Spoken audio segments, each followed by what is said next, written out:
Les élections européennes approchent à grands pas.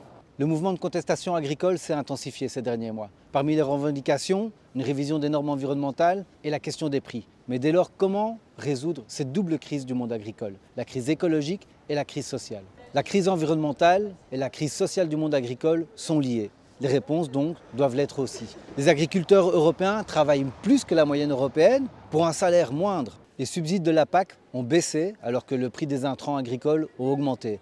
Et en parallèle, la crise climatique impose au monde agricole de revoir leurs pratiques pour que l'agriculture et les systèmes alimentaires soient plus respectueux de l'environnement. Tant que les normes environnementales rimeront avec plus de travail et moins de revenus, cela ne fonctionnera pas. Il faut dès lors des lois au niveau national et au niveau européen pour garantir des prix justes. Plus les prix seront justes, plus les subsides de la politique agricole commune pourront rétribuer la transition agroécologique. Au niveau mondial, les chiffres de la faim augmentent de façon structurelle depuis 2015. Mais dès lors, comment éradiquer la faim et assurer la sécurité alimentaire à toutes les personnes?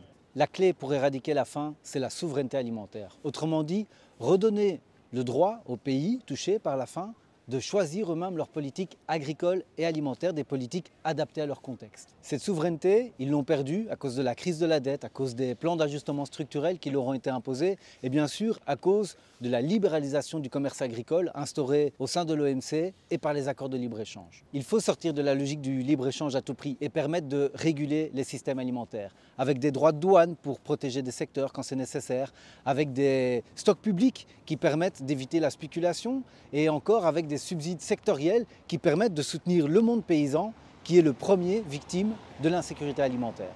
Il faut en parallèle lutter contre les inégalités, car on produit assez pour nourrir la population mondiale, jusqu'à 12 milliards de personnes. Le problème, ce n'est pas la disponibilité, c'est l'accessibilité.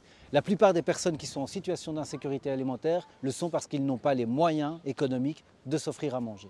L'Union européenne et la Belgique doivent mettre l'agriculture et la sécurité alimentaire au cœur de la coopération au développement. Et ils doivent financer en priorité l'agroécologie, car c'est ce système qui permet à la fois de nourrir l'humanité tout en préservant le climat et la biodiversité, mais aussi de réduire les inégalités de genre.